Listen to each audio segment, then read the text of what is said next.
Historic night para kay Ty Jerome. Hindi nagmintis sa tres. Kerr may napapansin kay Curry. May pangako kay Quinten Post. At Golden State Warriors versus Lakers preview. Inaasahan na uulan ng tres. Ngunit bago ang lahat, kung gusto nyo ng original multifunctional watch, ideal for birthday, holiday gifts, Valentine's Day, mabibili lamang sa halagang $1,299. I-click lamang ang link sa comment section. Dahil sa pagkawala ni na Evan Mobley, Isaac Okoro at Caris LeVert nitong Sabado ng araw, kinailangan ng Cleveland Cavaliers ng isang manlalaro na pupuno sa kanilang mga posisyon laban sa Philadelphia Sixers. Tumugon si Ty Jerome sa hamon ng malaki na nagtala ng career-high 33 puntos mula sa bench. Gayunpaman, nagdusa ang Wine and Gold sa kanilang ikalawang sunod na talo sa Philadelphia sa score na 132-129. Ito ang ikalawang pagkakataon ngayong season na nagkaroon ng magkakasunod na pagkatalo ang Cleveland at ang una mula noong matalo sila laban sa Atlanta Hawks sa dalawang magkasunod na laban noong Nobyembre 27 at 29. Nagkaroon si Jerome ng napaka-epektibo at produktibong laro laban sa Sixers. Siya ay nag-shoot ng 11 for 14, 78.6% from the field, perfect 8 for 8 from the 3-point range, and 3 for 4, 75% from the free throw line.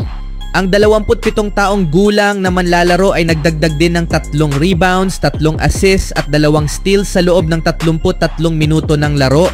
Ayon sa Cavs notes sa X, si Jerome ang naging ika-11 manlalaro sa kasaysayan ng NBA at ang una sa kasaysayan ng Cavaliers na nag-shoot ng 8 for 8 o mas maganda pa from the 3-point range.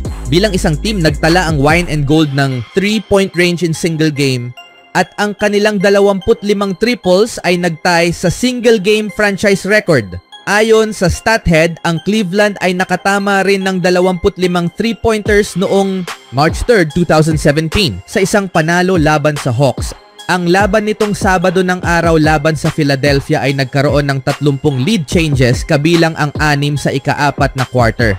Matapos manguna ang Cavaliers sa 116-110 in 6:17 minutes remaining in last quarter, nakagawa ang Sixers ng 13-0 run para kunin ng 123-116 lead. Ngunit lumaban ang Cleveland, pinababa ang kanilang deficit sa 131-129 na may 3 segundo na lang ang natitira. Matapos ang isang free throw ng Philadelphia, hindi na ipasok ng Wine and Gold ang game-tying 3-point attempt upang tapusin ang laro. Bukod kay Jerome, 2 pang manlalaro ng Cavaliers ang nagtala ng double figures. Tumabla si Donovan Mitchell sa kanyang season high na 37 puntos habang nagdagdag si Darius Garland ng 26 na puntos para sa ikalawang sunod na laro. Ang susunod na laro ng Cleveland ay magaganap sa kanilang home court laban sa Houston Rockets sa Linggo, Enero 26.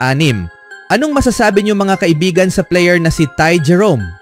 Sa ibang balita naman, sa isang panalo ng Golden State Warriors laban sa Chicago Bulls, pinangunahan ni head coach Steve Kerr sina Stephen Curry at ang team sa kanilang ikalawang panalo sa 4 na laro.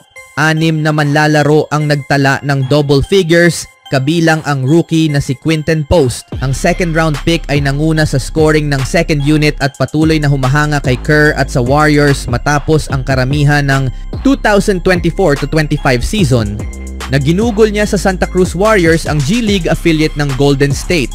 Matapos makapagtala ng 5 puntos at 6 na rebounds sa loob ng 15 minuto sa pagkatalo ng Warriors sa Sacramento Kings, nagtala si Post ng 20 puntos, 5 rebounds at 3 assists sa panalo laban sa Bulls noong Huwebes.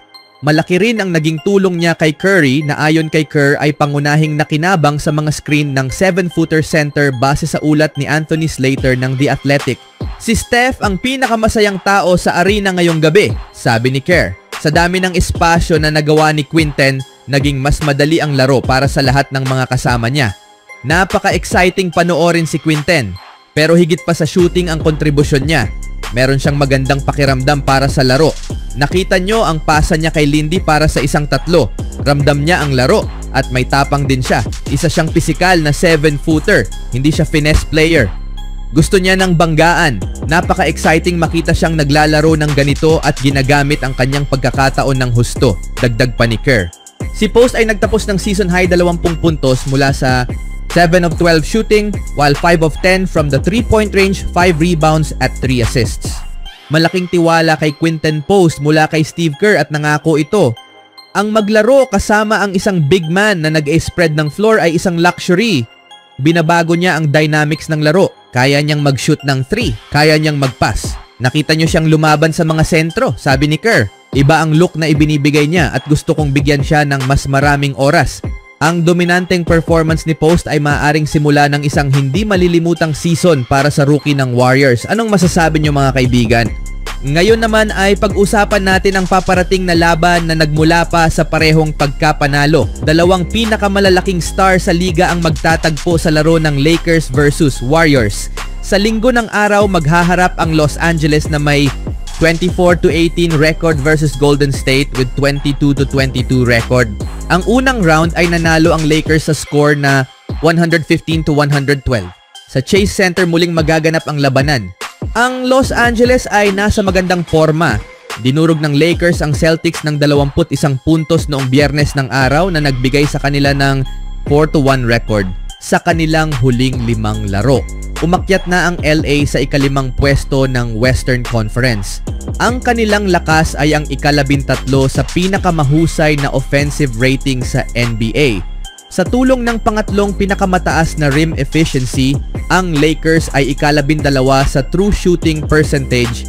Ang malakas na interior scoring nila ay tumatakip sa pagiging ika-19 nila sa 3-point percentage. Sa ibang aspeto, ang Los Angeles ay pang-5 sa turnover rate at pang-7 sa free throw attempts kada laro.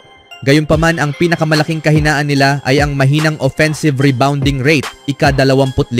Tingnan natin kung ano ang ipapakita ng Lakers sa linggo ng araw. Sa kabilang banda, ang Lakers ay ika-21 sa defensive rating. Subalit, napigilan nila ang kanilang mga kalaban na hindi umabot ng 100 puntos sa magkasunod na laro at 4 sa kanilang huling 5 kalaban na hindi umabot ng 110 puntos. Ang Los Angeles ay nagpapahintulot ng ika-4 na pinakamababang free throw attempts sa kanilang mga kalaban. Papasok sila sa labanang ito bilang ika-22 sa rim defense at ika-19 laban sa 3-pointers. Ang LA ay ika-22 rin sa turnovers kada laro at ika-23 sa defensive rebounding rate. Mananatili kaya silang mainit laban sa Warriors? Mga susing injury, Jalen Hood-Schifino, out. Christian Wood, out. Para naman sa Golden State, bumalik sila sa panalo. Medyo magulo ang mga nakaraang laro, ngunit nakakuha ang Warriors ng kinakailangang panalo noong Huwebes ng gabi. Sisikapin nilang ulitin ito sa pamamagitan ng pag-asa sa ika-10 pinakamahusay na defensive rating sa liga. Pinapayagan ng Golden State ang pangalawang pinakamababang porsyento ng tira sa rim mula sa kanilang mga kalaban at sila ang ika-14 sa 3-point defense. Ang Warriors ay may ika-9 na pinakamataas na defensive rebounding rate. Sila rin ay ika-13 sa turnovers kada laro at ika-15 sa free throw attempts na pinapayagan kada laro. Kaya bang makabawi ng Golden State laban sa Lakers ngayong weekend? Samantala, ang roster na ito ay ika-19 sa offensive rating. Pinangungunahan ni Steph Curry, sila ang pangatlo sa 3-point attempts kada laro at ika-11 sa 3-point percentage. Gayunpaman, sila ay ika-24 sa true shooting percentage. Ang Warriors ay ika-7 sa offensive rebounding rate at ika-15 sa turnover rate. Ang koponan na ito ay ika-28 sa free throw attempts kada laro at panghuli sa free throw percentage. Kyle Anderson, questionable. Draymond Green, out. Jonathan Kuminga ay inaasahang wala sa laro.